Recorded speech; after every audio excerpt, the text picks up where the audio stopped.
दोस्तों, आपके दिमाग में भी कभी ना कभी यह सवाल जरूर आया होगा कि ईश्वर है या नहीं। तो चलिए जानते हैं आज की इस कहानी के माध्यम से बुद्ध ने क्यों कहा कि ईश्वर नहीं है। दोस्तों, अपने जीवन काल में अपने प्रवचनों से मानव जीवन में क्रांति लाई थी और हम जानते भी हैं कि गौतम बुद्ध की बातों में जीवन जीने की कला की चाबी छुपी हुई है। उनके जीवन में घटित हुई घटनाओं से बहुत कुछ सीखने को मिलता है। ऐसे ही एक घटना के बारे में आज मैं आपको बताऊंगा कि समय में एक सवाल उनसे अक्सर पूछा जाता था कि ईश्वर है या नहीं, और हर बार बुद्ध एक अलग जवाब देते थे। ईश्वर के बारे में पूछा गया यह सवाल आज भी पहेली है और बुद्ध के समय में भी पहेली ही था। लोगों ने यह सवाल कई बार बुद्ध से पूछा, लेकिन बुद्ध कभी भी इसका सही जवाब नहीं दिए। एक बार की बात है, एक ज्ञानी पंडित गौतम बुद्ध का प्रवचन सुनने आया करता था और वह पंडित उनकी बातों से सहमत भी था। वह मानता था कि गौतम बुद्ध एक ज्ञानी पुरुष हैं। एक बार बुद्ध ध्यान की मुद्रा में बैठे हुए थे और वह व्यक्ति उनके पास गया और उनसे पूछा कि बुद्ध, कृपया आप मुझे बताएं कि ईश्वर है या नहीं। मेरी आपसे प्रार्थना है कि आप मेरे सवाल का मुझे सही जवाब दें। बुद्ध के बारे में यह कहा जाता है कि वह कभी भी किसी भी प्रश्न का सीधा जवाब नहीं देते थे। उनके हर जवाब में रहस्य भरा होता था। ज्ञानी पंडित ने कहा कि मुझे ईश्वर के बारे में आपसे जानना है, ईश्वर है या नहीं। बुद्ध उसकी बात सुनकर मुस्कुराए और फिर पंडित से बोले, ठीक है। गौतम बुद्ध ने कहा कि मैं तुम्हारे सवाल का जवाब जरूर दूंगा, लेकिन उससे पहले मेरे कुछ प्रश्नों का जवाब आप मुझे दे दो। पंडित ने कहा, बिल्कुल आपके प्रश्नों का जवाब दूंगा, आप कृपया प्रश्न पूछे। बुद्ध ने कहा कि क्या तुम सूर्य को मानते हो? पंडित ने बुद्ध की तरफ देखा और कहा कि यह किस प्रकार का प्रश्न है?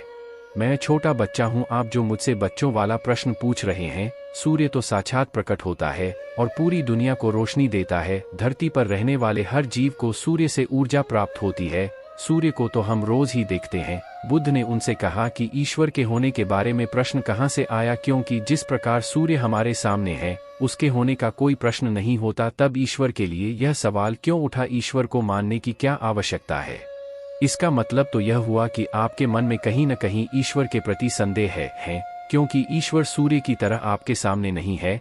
आप ईश्वर को भी बुद्धि से ढूंढने के लिए निकले हो और बुद्धि केवल उन्हीं बातों को मानती है जो उसके सामने दिखाई देता है, और ईश्वर कभी भी आपको प्रत्यक्ष रूप में सामने दिखाई नहीं देगा। अगर दिख जाए तो वह ईश्वर नहीं होगा। गौतम बुद्ध ने कहा कि तुम ईश्वर को मानते हो या नहीं? असल में यह प्रश्न ही गलत है, और गलत प्रश्न का सही उत्तर कैसे दिया जा सकता है?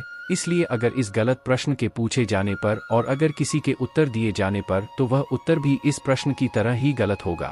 पंडित बुद्ध की बात सुनकर थोड़ा भ्रमित सा हो गया। उसने कहा कि बुद्ध, आप किस तरह की बातें कर रहे हैं? मुझे कुछ समझ नहीं आ रहा है। बुद्ध ने कहा, अगर मैं तुम्हें सीधे शब्दों में बताऊं तो इसका मतलब यह है कि ईश्वर को माना नहीं बल्कि जाना जा सकता है। अगर तुम मुझसे यह प्रश्न करते कि मैं ईश्वर को जानना चाहता हूं, तो मैं तुम्हारी मदद कर सकता था, और जिस दिन तुम ईश्वर को जान जाओगे उस ईश्वर की व्याख्या तुम सीधे कभी नहीं कर पाओगे। लेकिन लोगों को ईश्वर के दर्शनों का स्वाद चखने में मदद जरूर कर सकते हो। तुम कभी अपना अनुभव किसी को दे नहीं सकते हो, लेकिन किसी को अनुभव कराने में सहायता जरूर कर सकते हो। दोस्तों, आपने बुद्ध के जीवन की कितनी कहानियां, किस्से सुने होंगे। वहां आपने देखा होगा कि बुद्ध ने कभी भी ईश्वर के बारे में स्पष्ट नहीं कहा, और इसकी वजह से कई बार बुद्ध के ऊपर उंगलियां भी उठी। लोगों ने यहाँ तक कहा कि बुद्ध कुछ भी नहीं जानते, क्योंकि बुद्ध इस तरह के प्रश्नों का ठीक से उत्तर कभी नहीं देते थे। गौतम बुद्ध इस तरह के प्रश्नों से हमेशा बचा करते थे, क्योंकि ईश्वर और आत्मा के संबंध में कोई उत्तर दिया ही नहीं जा सकता है, और अगर कभी देना भी पड़े तो वह उदाहरण के माध्यम से उसे समझाने का प्रयास करते थे, क्योंकि ईश्वर और आत्मा के संबंध में कोई उत्तर दिया ही नहीं जा सकता है, यह संभव ही नहीं है। और मेरा यह मानना है कि बुद्ध को सचमुच ज्ञान प्राप्त हुआ था। वह उस ईश्वर का अनुभव कर चुके थे, और कोई भी व्यक्ति जो इस अनुभव को प्राप्त कर चुका हो वह कभी भी ईश्वर के बारे में या ज्ञान के बारे में सीधा सीधा कभी नहीं बताता। वह आपके प्रश्न को बीच में ही लटका देता है, क्योंकि वह चाहता है कि आप उसका स्वाद खुद चखे।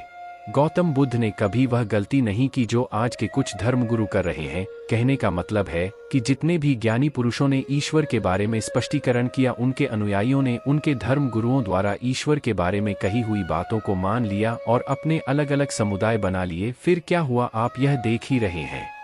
उन गुरुओं द्वारा दी गई प्रामाणिकता के आधार पर आज वह सभी समुदाय एक दूसरे के दुश्मन बने हुए घूम रहे हैं और हथियारों के दम पर यह प्रमाणित करना चाहते हैं कि मेरा गुरु सही है, मेरा ईश्वर सही है। वह लोग यह कहते हैं कि तुम अपनी ईश्वर को छोड़ो और हमारे ईश्वर को मानो, क्योंकि हमारा ईश्वर सत्य है। अगर कोई व्यक्ति ईश्वर की सीधी व्याख्या कर देगा तो अज्ञानियों की भीड़ उसकी बातों को मान लेगी, वह भी ईश्वर का अनुभव कभी नहीं करेगी। वह भीड़ तो केवल आपकी कही गई बातों के आधार पर किताबें लिख देगी और हाथ में तलवार लेकर चल पड़ेगी कि हम अपने समुदाय को बढ़ाएंगे, अपने धर्म को बढ़ाएंगे, प्रचार प्रसार करेंगे। शायद बुद्ध इस बात को जानते थे, इसीलिए उन्होंने कई बार ईश्वर के वजूद को भी नकारा। इनकार इसलिए किया कि आपकी प्यास और गहरी हो सके, आप उसको जानने के लिए उतावले हो जाए। अगर बुद्ध ईश्वर के बारे में सीधे सीधे कह दे तो भीड़ आसानी से उनकी बात मान जाएगी। और ऐसे ही हमने धरती पर ना जाने कितने ही ईश्वर और भगवान को जन्म दे दिया है। ऐसा लगता है कि ईश्वर ने मनुष्य को नहीं बनाया बल्कि मनुष्य ने ईश्वर को पैदा किया है। तो दोस्तों, गौतम बुद्ध की कहानी से हमें क्या शिक्षा मिलती है कि भगवान को मानना नहीं बल्कि जानना चाहिए और उसका अनुभव लेना चाहिए। ईश्वर को जानने के लिए सिर्फ एक ही रास्ता है और वह है ध्यान। ध्यान में जितनी गहराई से जाओगे उतना ही तुम्हारा ईश्वर के प्रति अनुभव होता चला जाएगा और तुम्हारे सभी प्रश्नों के उत्तर भी तुम्हें मिल जाएंगे।